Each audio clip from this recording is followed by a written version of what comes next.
اب جب یہ کتاب ہم نے پڑھ لی اور ہم نے سن لی اور اللہ نے ہمیں یہ توفیق دے دی کہ ہم نے رمضان المبارک میں اللہ کے فضل سے اور احسان سے اس کی تلاوت مکمل کر لی ہے، اور آج ہم اللہ سے اپنا انعام وصول کرنے کے لیے بیٹھے ہیں، تو ہمیں تھوڑی سی اس بارے میں سوچ اختیار کرنی چاہیے کہ یہ کتاب ہے کیا، یہ کتاب کیا ہے؟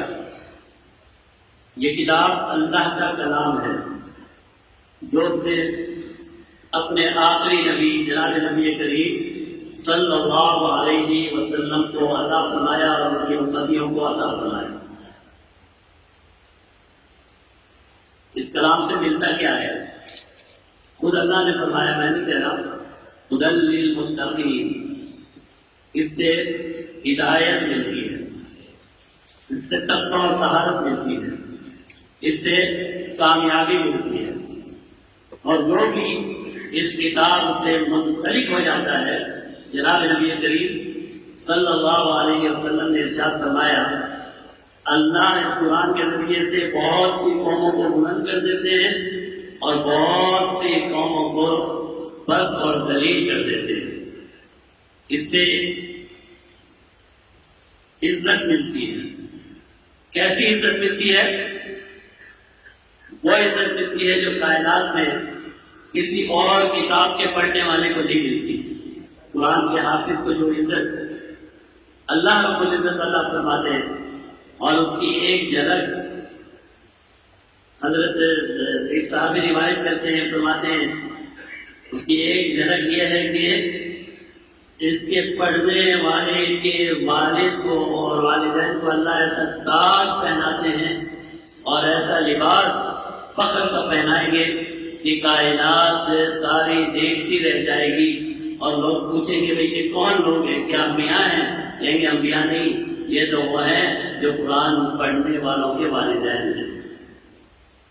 اور یہ صرف آخرت میں نہیں ملتا، اس دنیا میں بھی ملتا ہے۔ اس دنیا میں ہماری جو سب سے بڑی خواہش ہے، سب سے بڑی تو نہیں کہنا چاہیے، خواہشوں میں سے ایک خواہش ہے، وہ ہے پیٹ بھوکا نہ ہو، پیٹ میں کھانا ہو، وہ بھی اسی قرآن سے ملتا ہے۔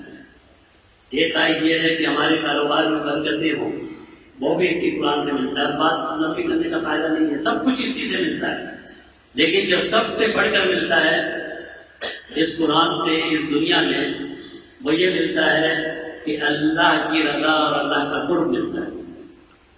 سیدنا علی کرم اللہ وجہہ فرماتے ہیں کہ جب میرا دل چاہتا ہے کہ میں اپنے رب سے بات کروں تو میں قرآن کریم پڑھتا ہوں۔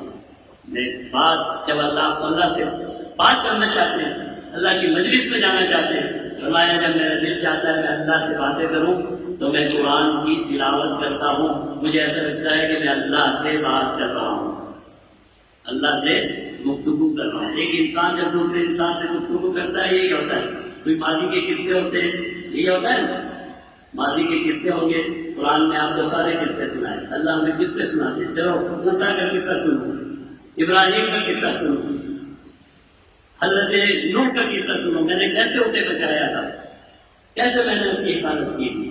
چلو میں تمہیں بتاتا ہوں ادریس علیہ السلام کے ساتھ کیا ہوا۔